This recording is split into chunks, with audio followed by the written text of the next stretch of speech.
Yep, that's rolled over all right. Nice big gun, huh? Yeah. Some big boys there. Big boys is right.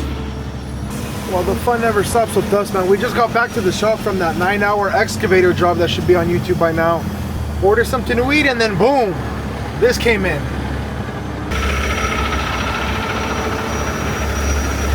We are right outside the 8 p.m. terminal on Navy Way in San Pedro. Oh look, the grill's right here. How did that possibly happen? Okay, front pockets are available. I'm gonna use my slings and hug it. What I don't like though is this thing's leaking. If you guys can see that, I don't know what that is. That can't be oil. Looks like it's coming from the container. Man, this thing took a beating. You know it's going to be 40,000-50,000 pounds of the load. Gotta make sure my turret is on. Yeah, that's decent. Let's drop my cables. So since we were doing that 150,000 pound excavator, my lines are 3-parted. We retired, so I left everything like this so we can get back to the shop, and then like I said, this job came in, so I'll be doing it with my lines parted, which should mean I have a ton of lifting power on each line. Hello, Hector.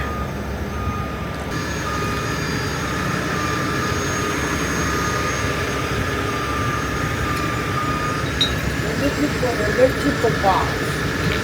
Maybe somewhere. Nothing. I'll be using my trusty 10-foot Bailey's Platinum sling, rated at 40,000 pounds for the actual upright.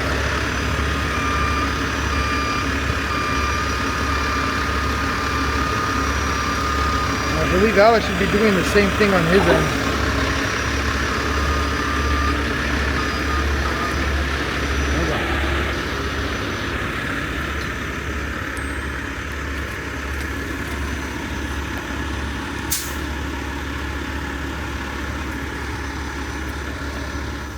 At least the lifting hole is super easy to access.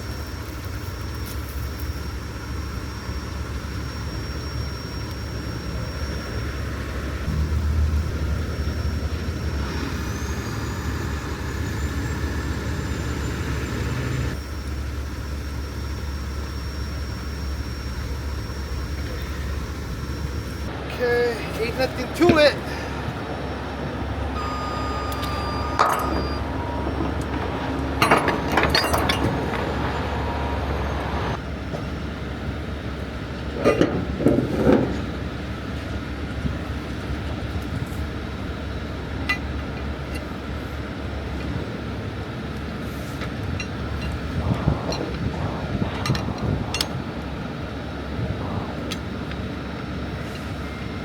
This is what a bird's eye view looks like.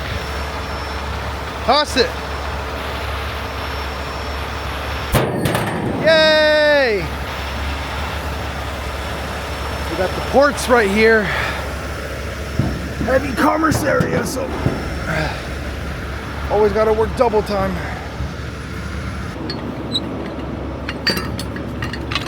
If you guys are wondering why I'm using those blue oblongs, as mentioned before, we just came from a huge job, which is why my lines are parted like this. So you use the blue oblong to connect your lifting point. Then we just go up and walk out my cables.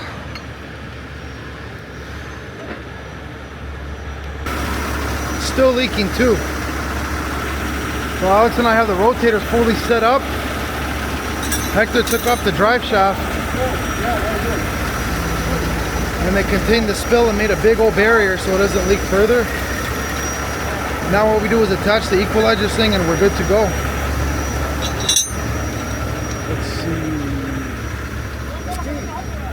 Man, this guy left his pieces everywhere. The grill in the back, all the fender parts.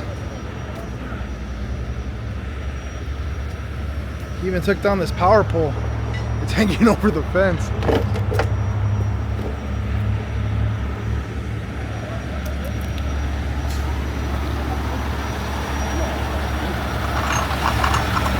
I'm ready. Okay, hold on.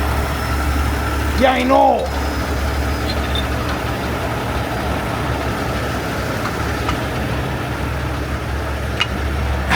You got oil on the sling. Nice one. That one bad? No.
Nice and easy does it.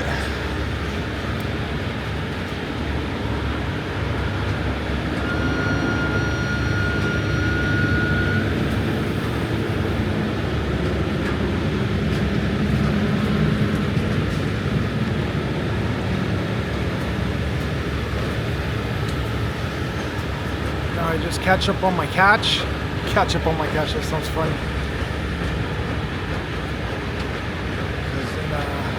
In a few seconds, it's going to be all catch.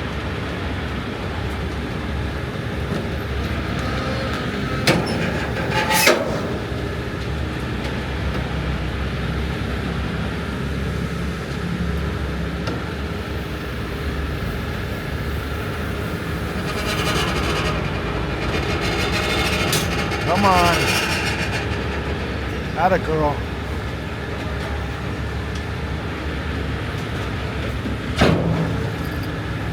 It's all catch now.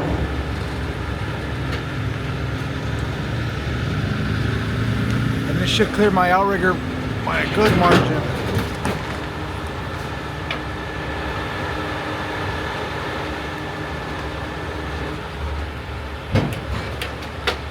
And we just pray that this thing isn't freaking shifted.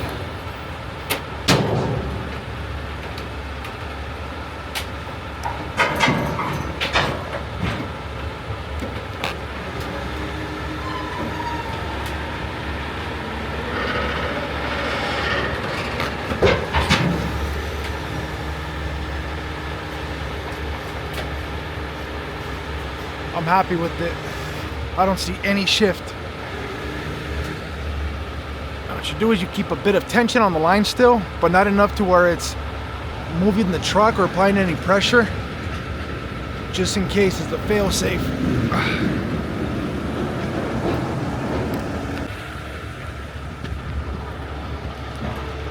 There's that pole he hit.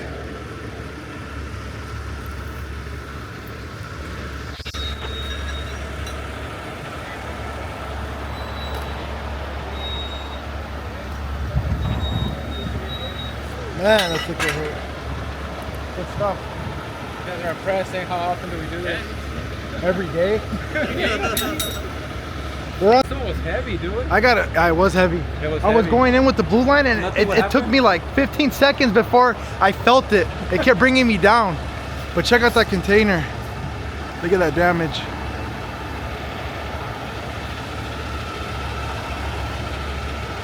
Took an ugly beating.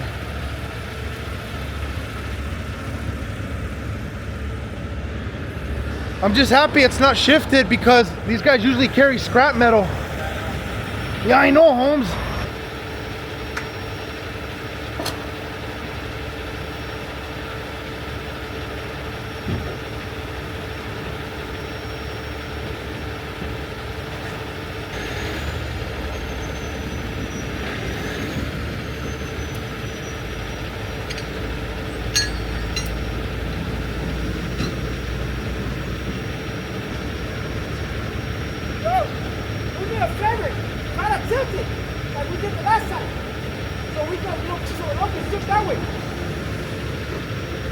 These are pallets, so it's not scrap.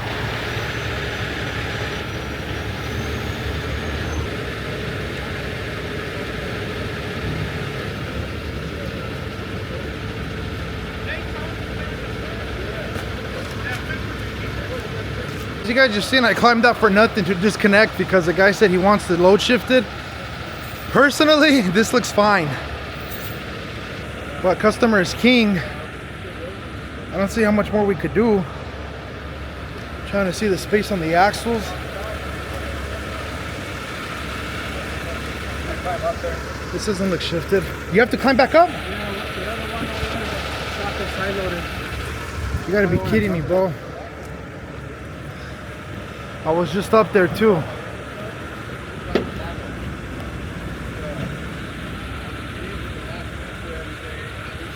Aye! So as soon as Echo's done hooking up, rotators are re-rigged to do a counter lean. Echo's gonna pull this out. That leaves us the container by itself. The guy wants us to lean it towards that way. I guess he says that this customer has pallets running down the middle on each side with bags in the middle. Again, I mean, I'm no expert, but it doesn't look bad to me at all. I didn't even detect the shift. 95.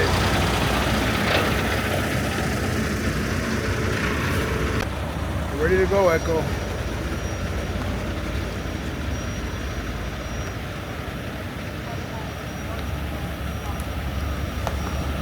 Bye-bye.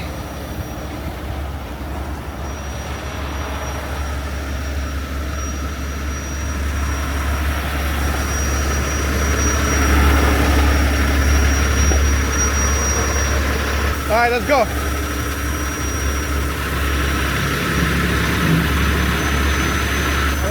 The whole thing, airborne. High. So high.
Well, that was easy.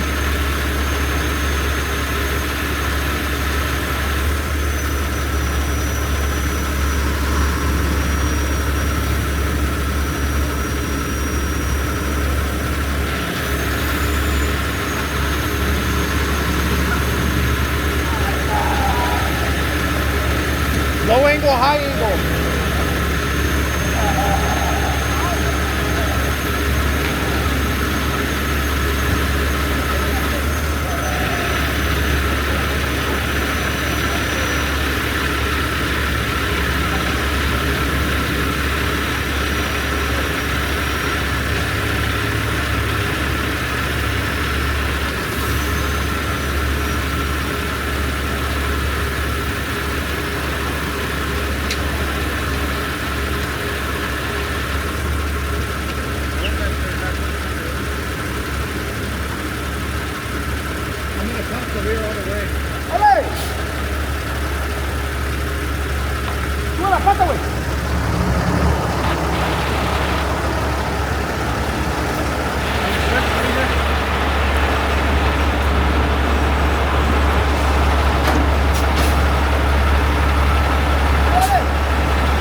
It's the underwear guy.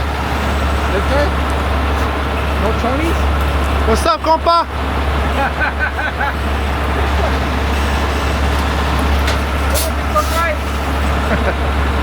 It's the underwear guy.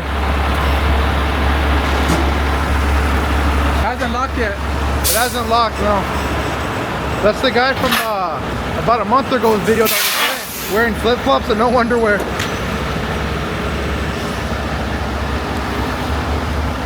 You want a lot balance? Looks like it's this way. It looks like it's leaning this way now. Where it was fine the first time, man. Perfect. I don't know if you guys could tell, but now it's leaning on the side we leaned it on. And that's the dangers of a counter lean. You can never get it pinpointed. On top of that, it should only be used when it's necessary. Now if we were towing it out of here, it'd be our call, but because he's taking it, it's not.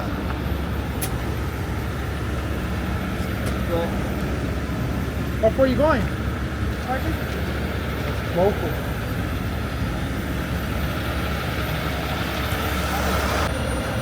Well, we're done. The cops cleared it and everything, so they backed up their own unit to it. They're gonna take it out of here. Alex is up top de-rigging. And I'll get back to you guys when the trucks are put away. That must have been hauling. Boom.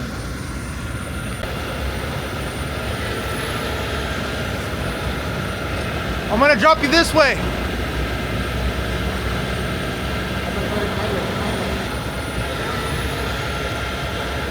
Lift me up from here. I want to hold it this way.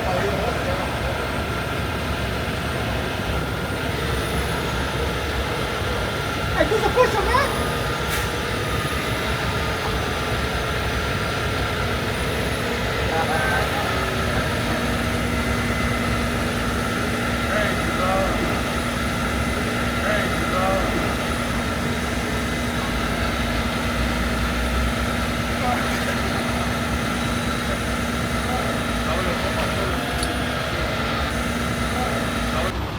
Now we're off into the sunset. Truck's put away. Alex is put away. Now hopefully we can finally rest because we got to go back for that huge excavator at 7 a.m. in Hesperia in the morning. 2 hours away, so peace out, y'all.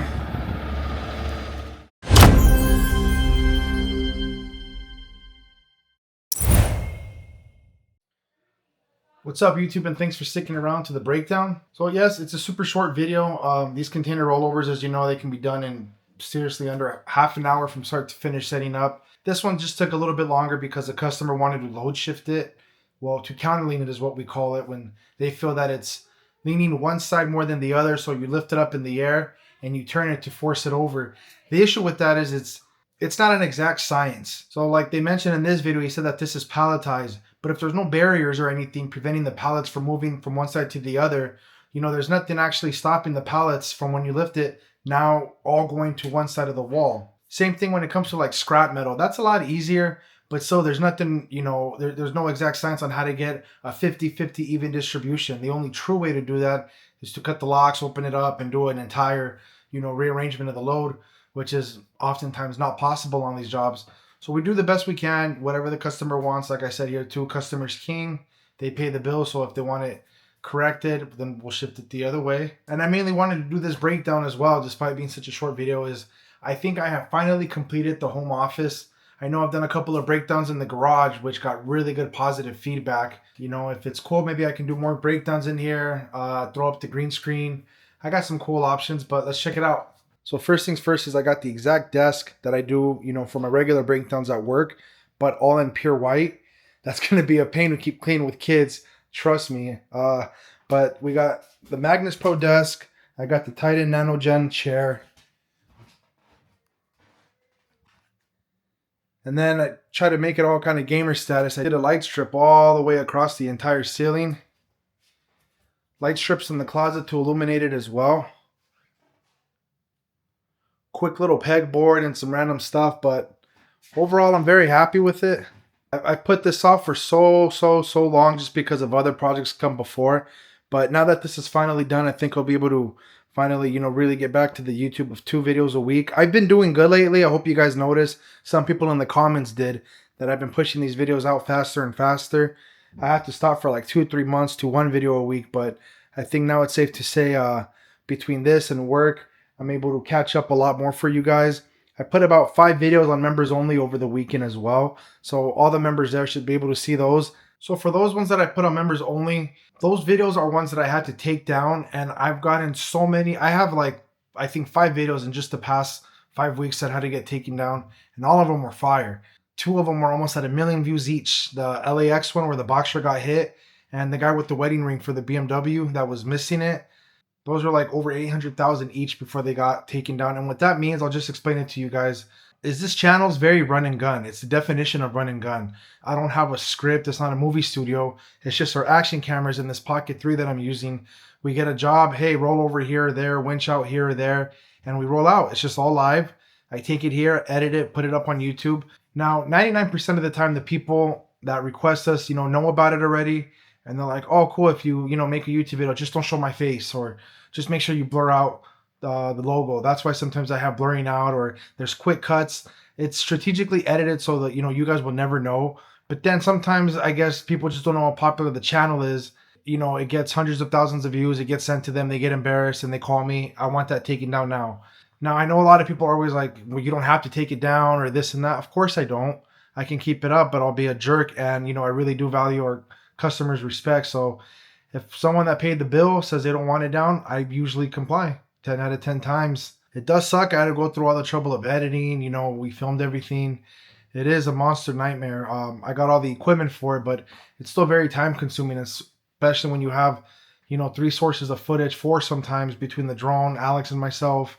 It does suck, but on the bright side, for the members only section, once, the heat cools down, I can't make that video public over on that side, just off the main channel, so I don't get in trouble. But that's the reason for the takedowns, and hopefully from here, nothing else gets taken down. It is what it is. So with that said, got to get back to work. I got a couple of good videos coming out for this following weekend. This video should be released during the weekday, so stay tuned for that. Like and subscribe, and peace.